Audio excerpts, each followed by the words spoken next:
오늘 함께 은혜 받으실 말씀은 요한복음 14장 25절에서 27절까지 말씀입니다. 우리 한 목소리로 읽겠습니다.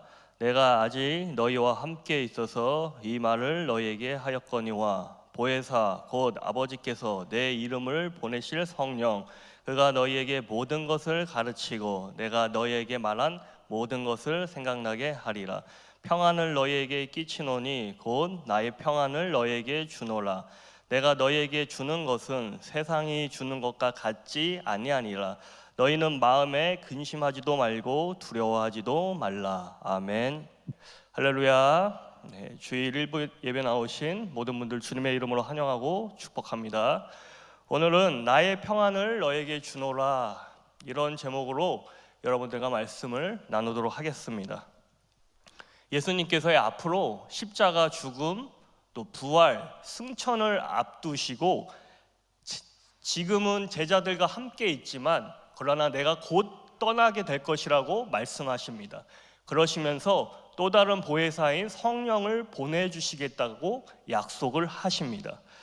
보혜사 성령은 누구십니까? 보호자가 되시고 인도자가 되시고 돕는 자, 변호자, 상담자가 되시는 하나님이십니다.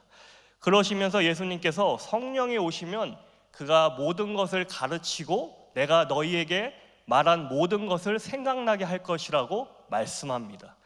다시 말하면 예수님이 이 땅에 이제 안 계셔도 성령님을 보내주셔서 제자들이 어려움을 겪을 때마다 말씀이 생각나게 하시고 말씀으로 힘을 얻어 말씀을 붙들고 이 어려운 세상을 이겨나가게 하실 것이라는 약속입니다.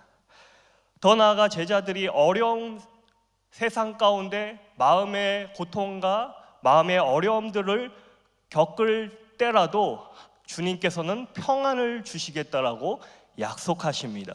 실제로 나중에요, 사도 베드로나 사도 바울이 복음을 전하다가 매를 맞기도 하고 감옥에 갇히기도 했는데도 불구하고 그들은요, 그 어떤 상황에서도 하나님을 원망하는 것이 아니고요, 오히려 하나님 주시는 평안함으로 하나님을 찬양하고 하나님께 영광을 올려드렸습니다. 계속해서 오늘 본문 27절에서 주님은 말씀하십니다. 평안은 너희에게 끼치노니 곧 나의 평안을 너희에게 주노라, 이렇게 말씀하고 있습니다. 이 평안은 세상이 주는 것과 같지 아니하다. 그러므로 너희는 아무것도 근심하지 말고 두려워하지 말라라고 말씀하고 계십니다. 오늘은 이 27절에 등장하는 이 평안이라는 단어를 중심으로 말씀을 나누도록 하겠습니다. 예수님께서는요, 제자들에게 주님이 떠나시고 어려운 상황과 환경과 현실을 마주하겠지만 그러나 주님께서는 평안을 주시겠다라고 분명히 약속하셨습니다. 그리고 어려운 시대를 살아가는 주님의 제자들인 저와 여러분들에게도 동일하게 오늘 주님은 말씀하십니다. 우리에게 세상이 줄 수 없는 평안을 주시겠다라고 약속하고 계십니다. 먼저 이 평안이라는 단어의 의미를 살펴보도록 하겠습니다. 평안이라는 이 단어의 사전적 의미는요, 모든 것이 원만하여 마음에 걱정이 없는 상태를 이야기합니다. 구약 성경에서는 흔히 우리가 히브리어로 샬롬이라는 단어를 사용합니다. 우리가 참 많이 사용하죠. 구약 성경에서는 샬롬이라는 이 단어가 평안, 평강, 안전, 평화, 정의, 질서, 조화라는 이 단어로 해석되고 있습니다. 이 샬롬은 사용 범위가 굉장히 넓습니다.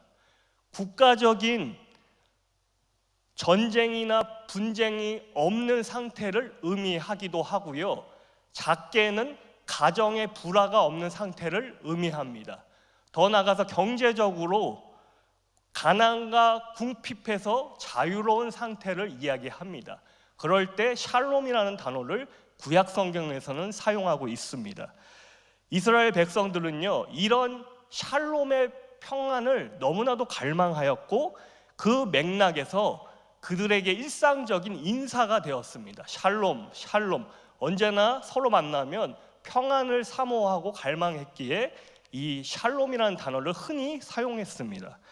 이 평안이 점점 승화돼서 고통스러운 현실 속에서도 하나님이 주시는 기쁨과 만족을 가리키는 말로 발전시켰습니다.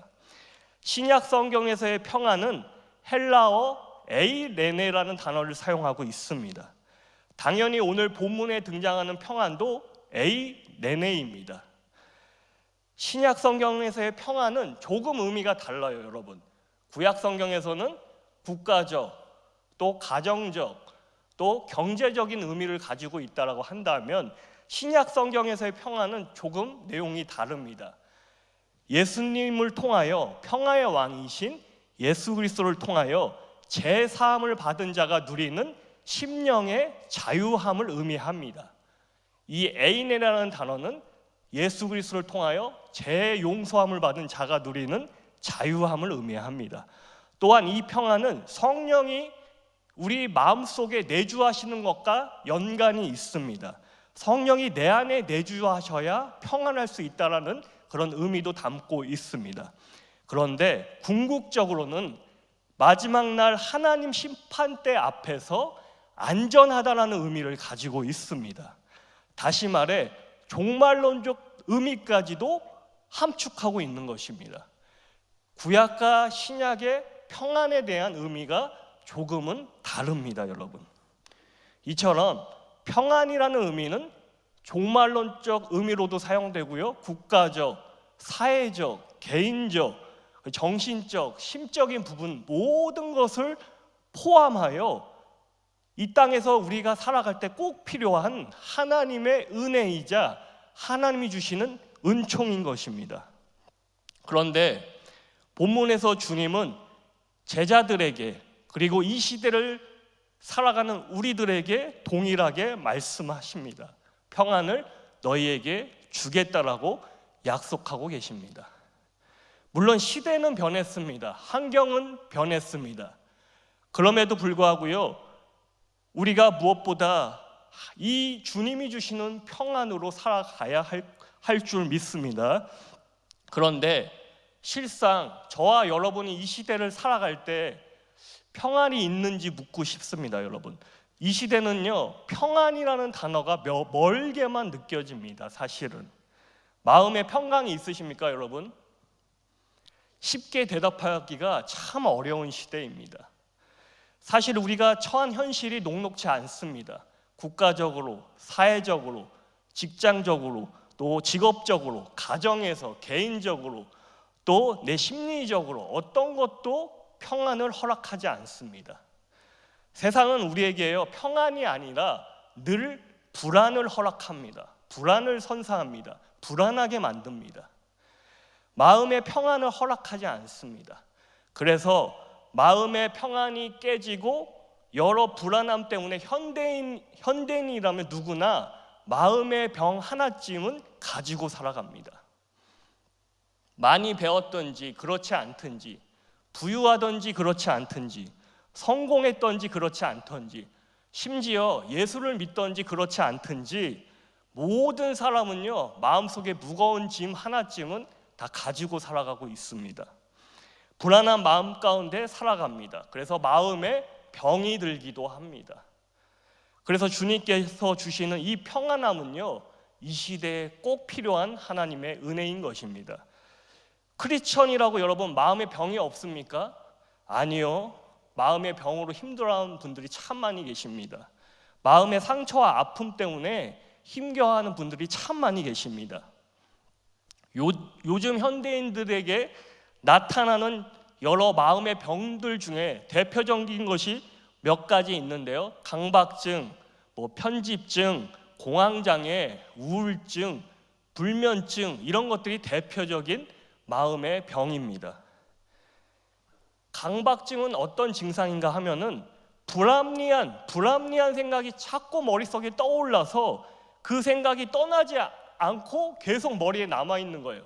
그래서 사람을 계속 초조하게 만들고 불안하게 만듭니다. 이것이 강박증입니다.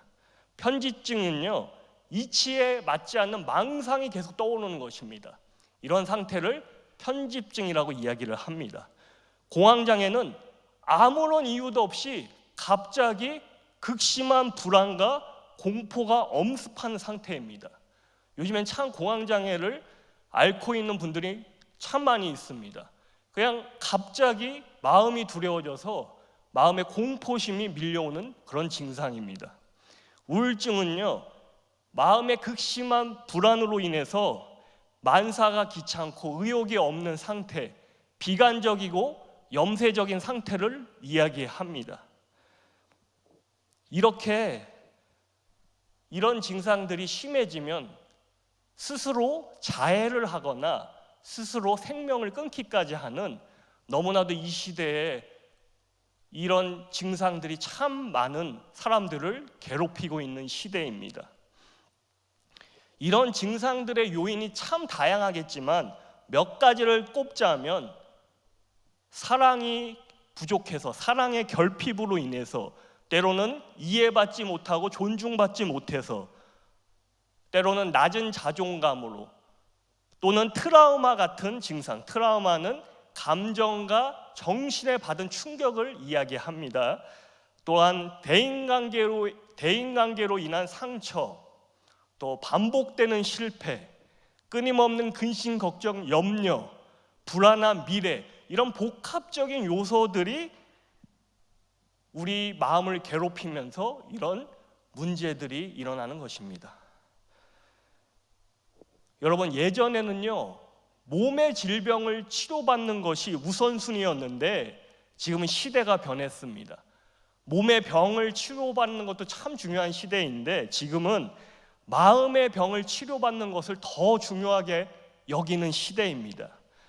TV를 봐도요, 여러분, 예전에는 먹방이라고 하죠. 먹는 방송이 참 유행을 했습니다. 물론 지금도 먹방을 하기는 하지만 예전엔 TV만 틀면 그저 사람들이 먹는 거에 열중하고 먹는 것을 자랑하고 누구보다 내가 더 특별한 음식을 먹는다라고 이렇게 먹는 방송이 유행을 하던 시절이 있었습니다.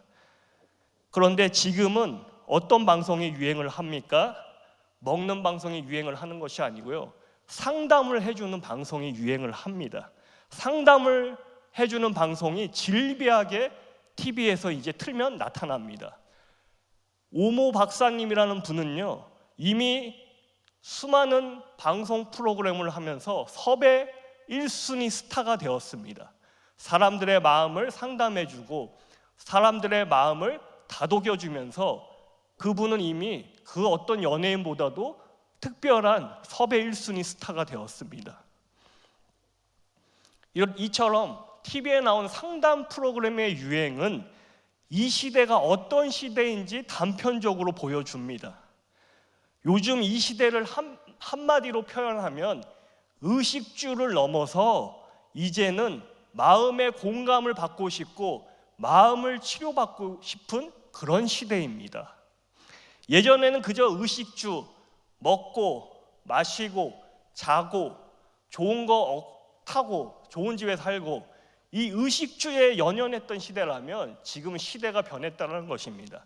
의식주가 아니라 이제 내 마음이 이해받고 싶고 내 마음을 공감받고 싶고 내 마음의 아픈 부분들을 치료받고 싶어하는 시대인 것입니다. 그래서 이렇게 현대인들의 마음을 읽고 이런 부분들을 잘 준비하면 오히려 기독교의 부흥이 다시 한번 일어날 수 있지 않을까, 그렇게 저는 생각을 합니다. 왜냐하면 기독교는요, 마음과 심령과 영혼을 고치는 말씀과 성령이 역사하는 그런 종교이기 때문입니다.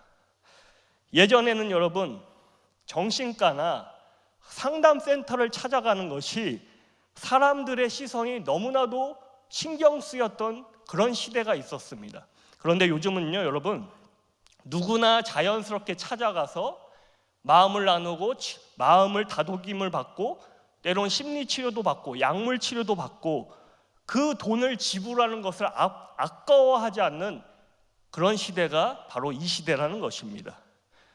그만큼 현대인들은 누구나 마음의 불안과 마음의 병으로 살아가고 있습니다. 특별히 우리 주변에 크고 작은 우울증으로 많은 괴로움을 받는 분들이 참 많이 있습니다. 저도 때때로요, 우울증 때문에 힘들어하시는 분들을 위해 기도해 드릴 때가 있습니다. 때로는 이렇게 전화를 통해서 기도해 드릴 때가 있는데, 이분들은요 사실 되게 자기가 우울증이 있다는 사실을 불편하게 여깁니다. 특별히 항상 좋은 모습을 보여주어야 한다는 그런 생각을 가지고 있는 기독교인이면 더 그것을 숨기고자 합니다.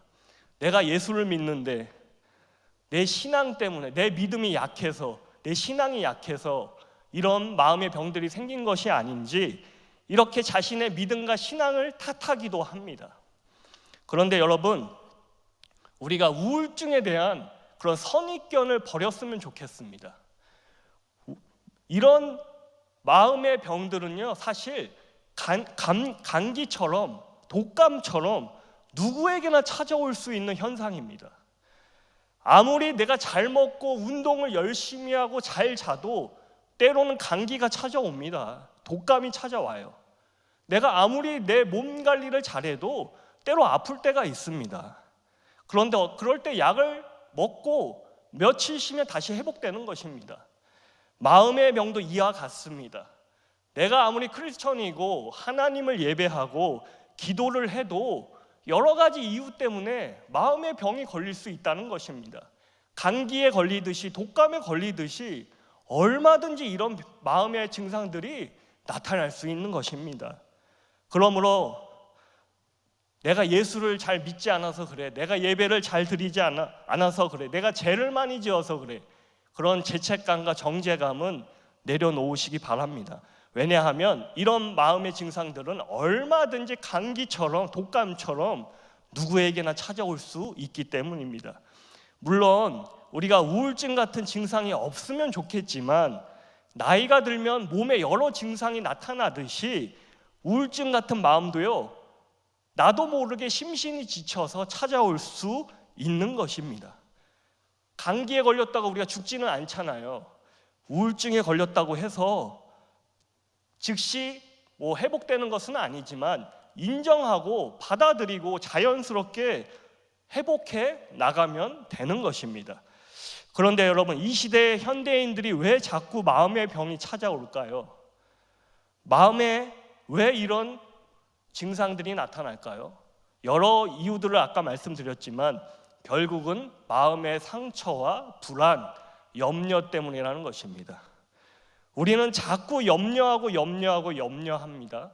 과거의 일을 염려하고, 오늘의 일을 염려하고, 내일의 일을 미리 땡겨서 지금 또 염려하고, 염려한다고 우리가 해결받는 것은 아무것도 없습니다. 내가 아무리 염려해도요, 내 문제가 해결받는 것은 하나도 없습니다. 이런 염려만 계속 하다 보면 마음이 병들고 마음에 쉴 공간이 없습니다. 그러다 보니 마음의 병이 생기는 것입니다. 더 나아가 사단은요, 끊임없이 우리를 참소합니다. 우리에게 끊임없이 부정적인 생각, 불신의 생각, 불안감을 가져다 줍니다. 죄책감과 정죄감과 패배의식을 끊임없이 사단은 가져다 줍니다. 이런 생각은 분명하게 주님께서 주시는 생각은 아닙니다, 여러분. 주님은 우리에게 평안을 주신다고 약속하셨습니다. 그것도 세상이 줄 수 없는 평안을 주신다고 말씀하셨습니다.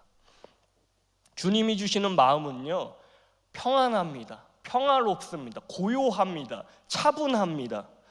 그리고 분명합니다. 이런 마음을 주실 때는 성령이 주시는 마음입니다, 여러분. 우리는 항상 분별해서 때론 잘못된 생각들이 들어올 때 예수의 이름으로 물리쳐야 하는 것입니다. 그리스도인들은요, 세상을 살아갈 때 내 생각과 마음을 잘 지켜나가야 합니다. 잘 다스려 나가야 합니다. 얼마든지 늘 오염될 수 있는 여지가 있기 때문에 내 생각과 마음을 지키는 것은 마치 군인이 전쟁을 하듯이 잘 지켜나가야 하는 것입니다. 그러면 어떻게 해야 내 생각과 마음을 잘 지켜나갈 수 있을까요? 긍정적인 생각을 많이 한다고 내 생각과 마음을 지켜나갈 수 있을까요? 그렇지 않습니다. 우리 마음과 생각을 지키기 위해서는 항상 말씀을 가까이 해야 합니다. 왜냐하면 생각과 마음은요, 진리의 말씀을 끊임없이 되새김질함으로써 보호되고 지켜질 수 있기 때문입니다. 말씀이 검이자 방패인 것입니다. 여러분, 항상 말씀을 붙들고 살아가시기를 주님의 이름으로 축복합니다.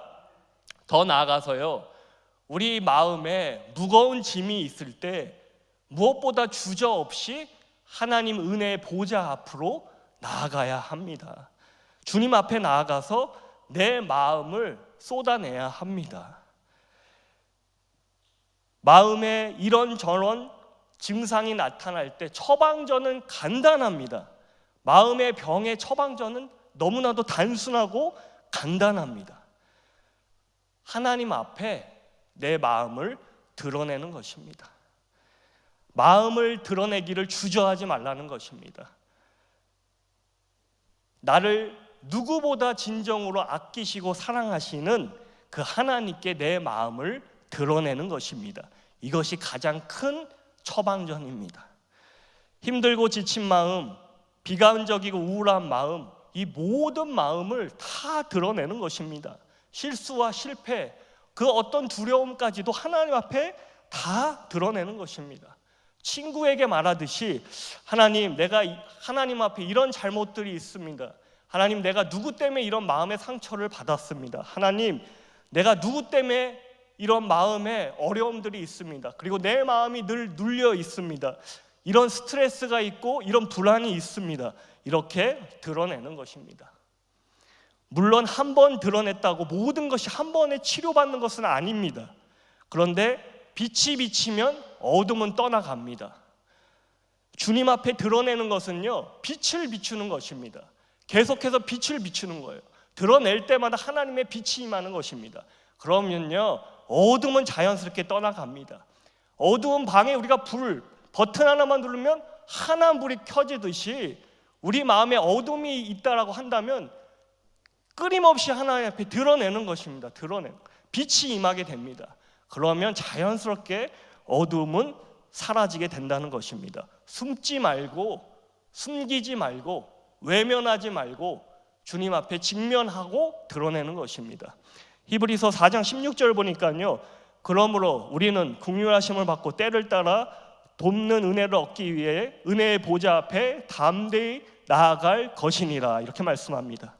무슨 말씀인가 하면은 하나님께 긍휼하심을 받고 하나님의 돕는 은혜를 얻기 위해서 은혜의 보좌 앞에 담대히 나가라는 것입니다. 하나님 앞에 나와오라는 것입니다.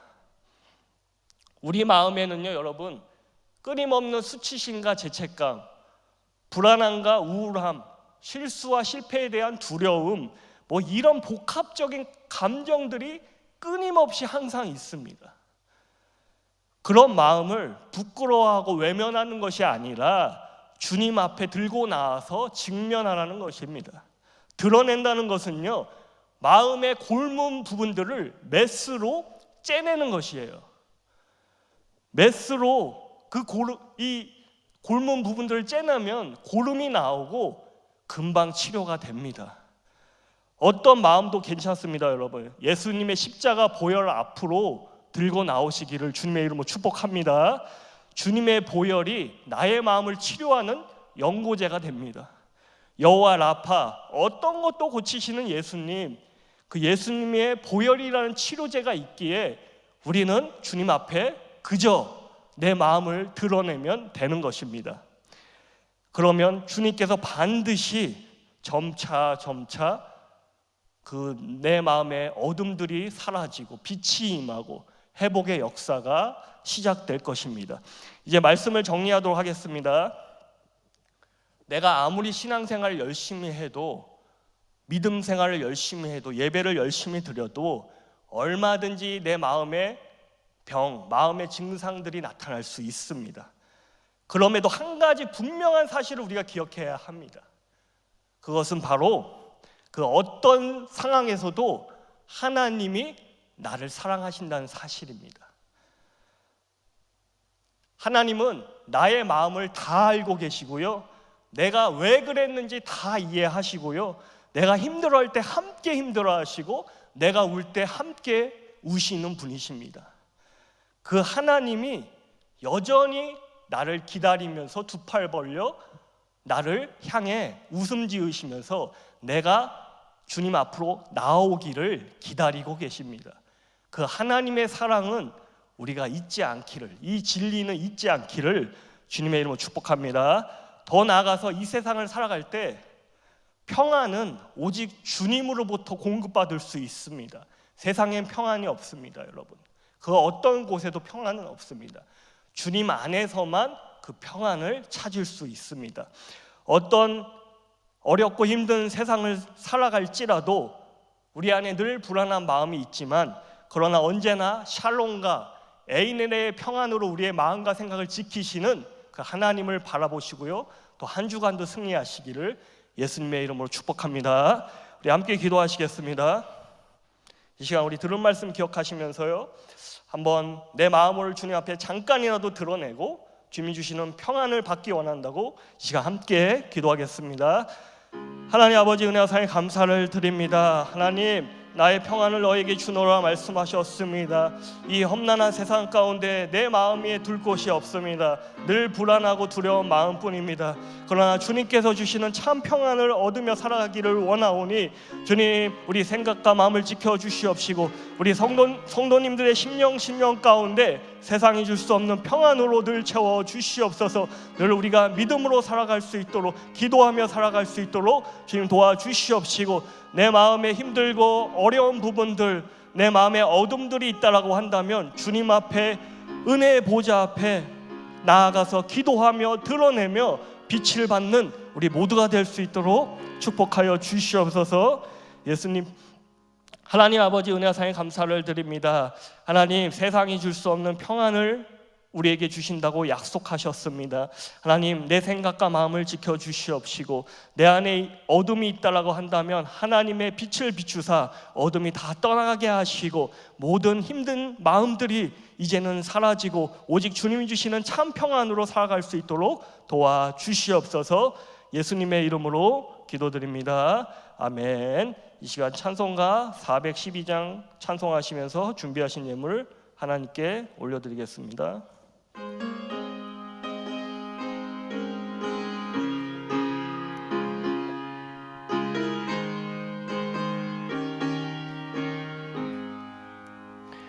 내 영혼의 극히 깊은 데서 맑은 가락이 흘려나네.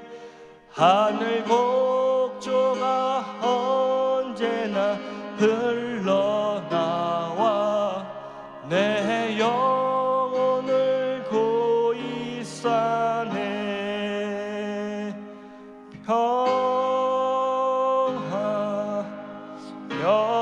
평화로다 하늘 위에서 내려오네.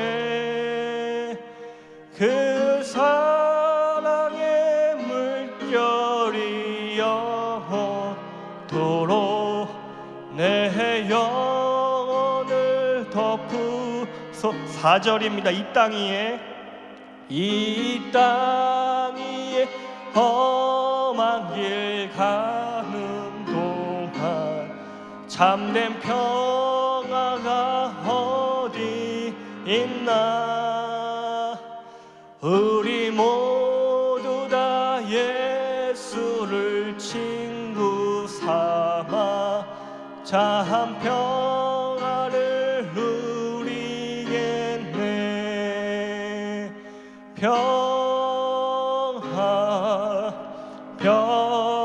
평화로다 하늘 위에서 내려오네.